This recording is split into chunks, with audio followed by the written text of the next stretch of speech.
Hello everybody, this is William Amzalag and I want to welcome you into our fourth episode of Jeunesse Longevity TV. Jeunesse, we are redefining youth.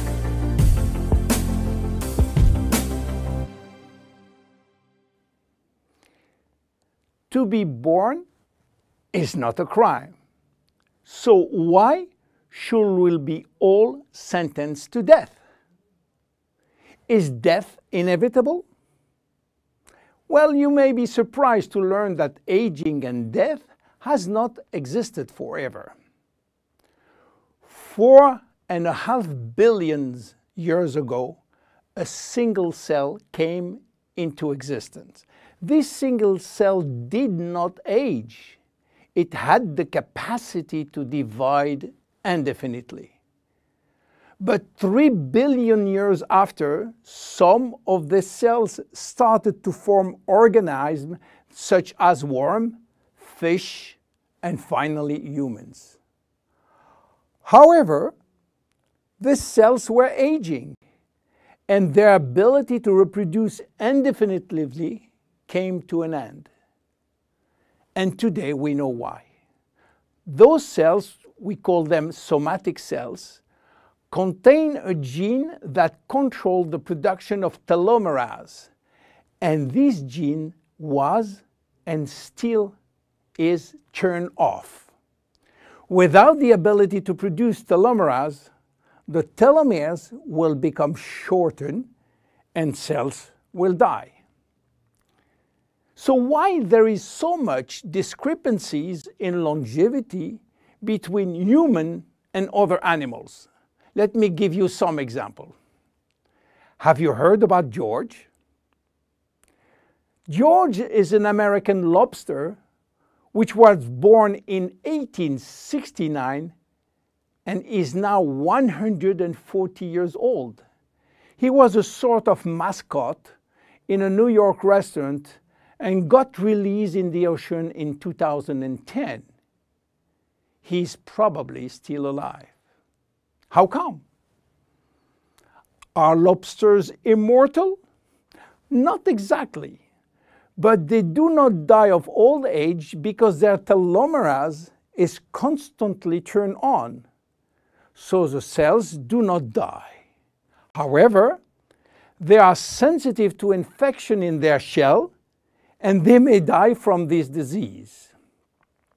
In Japan, koi fish are known to live very long.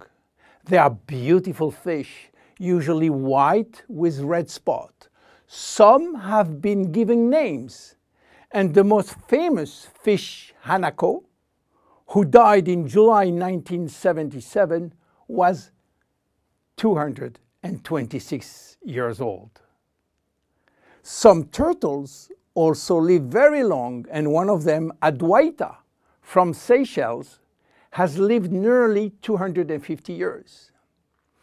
There are even some species which has indefinite longevity, like the bacteria called Arthrobacter, who can be dormant for thousands of years and suddenly wake up. Hydra is the most unique species defying death. When part of his body is cut off, the body regenerates in 2 or 3 days. Hydra will be potentially immortal because it contains stem cells.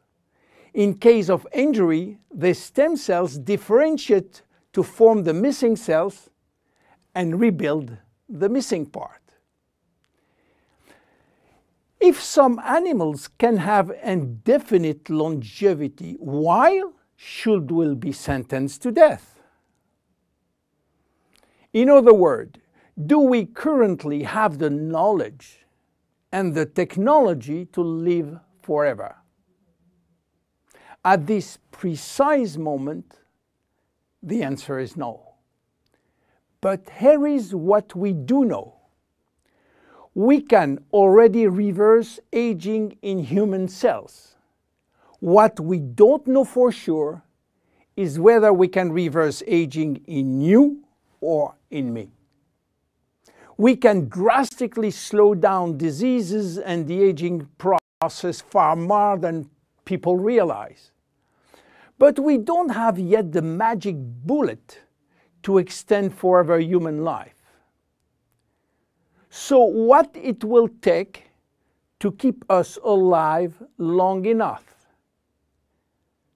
In Jeunesse, our generation young believe that we can live enough to live forever, which means that we design temporary solutions as DNA repair, telomerase activation, and stem cell support in order to still be here and still around to benefit from another Nobel Prize scientist, which may give us another solution for the next 20 years.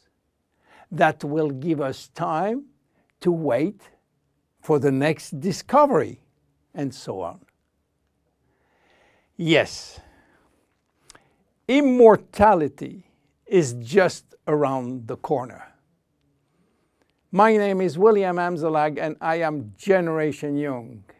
See you at the next episode. Thank you. Jeunesse. We are redefining youth.